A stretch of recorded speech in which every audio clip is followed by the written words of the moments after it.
धातु के गुण पढ़े थे, उसी तरह हम लोग अधातु के भी भौतिक अवस्था के गुण पढ़ते हैं।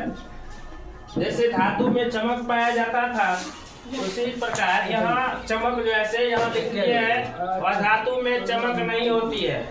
ध्यान देना इधर, अधातु में चमक नहीं होती है, उनमें हल्की सी चमक होती है, जिसके कारण प्रकाश का परावर्तन नहीं कर पाता है। देखो, अधातु जो होता है उसमें चमक नहीं पाया जाता है, समझ गया, जिसके कारण उसमें प्रकाश का परावर्तन नहीं होता है। जैसे प्रकाश जैसे उस पर मारेगा तो उससे उसका रिटर्निंग नहीं जा पाता है, समझ गया। तो इसी को हम लोग कहते हैं परावर्तन। तो इसमें प्रकाश का परावर्तन नहीं होता है, या जैसे उतना चमकता नहीं है अधातु। अब देखो, जैसे अपवाद में दे दिए हैं ग्रेफाइट और आयोडीन। आयोडीन और ग्रेफाइट है अधातु है, लेकिन इसमें जो चमक पाया जाता है, क्या होता है, पाया जाता है। इसीलिए अपवाद में लिख दिया ग्रेफाइट और आयोडीन। देखिए कठोरता, जैसे अधातु कोमल होती है ना, अधातु क्या होता है, कोमल बहुत नरम ना, लेकिन अपवाद में है हीरा।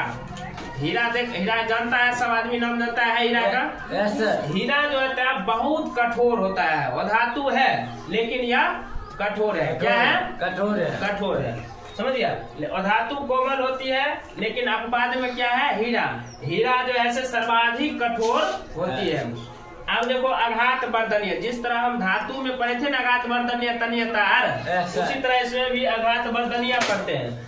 अधातु आघात वर्धनीय नहीं होते हैं। देखो यह अधातु जो है आघात वर्धनीय नहीं होता, यानी कि इसको जब हम धातु को हम हथौड़ा से पीटते थे तो वो क्या बनता था, पतली चादर बन जाता है ना। लेकिन यहाँ पर जो ऐसे जब उसको हथौड़ा से हम पीटेंगे तो वो एकाएक फूट जाएगा। क्या होगा, फूट करके पूरा बिखर जाएगा, नहीं बिखरेगा, अंगूर की तरह होता है कि मतलब हथौड़ा चोट किए वो टूट करके छोटे छोटे टुकड़ों में बिखर जाता है, समझ गया।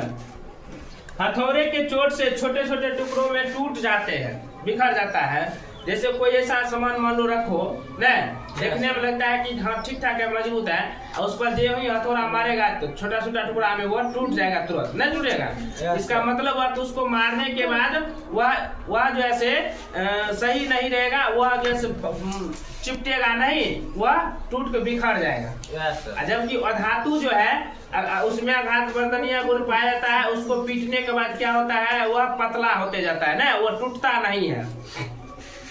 अब देखो तन्यता, अधातु तन्य नहीं होते हैं, यानी कि जैसे हम लोग पढ़े थे कि धातु को खींच करके पतला तार बनाया जा सकता है।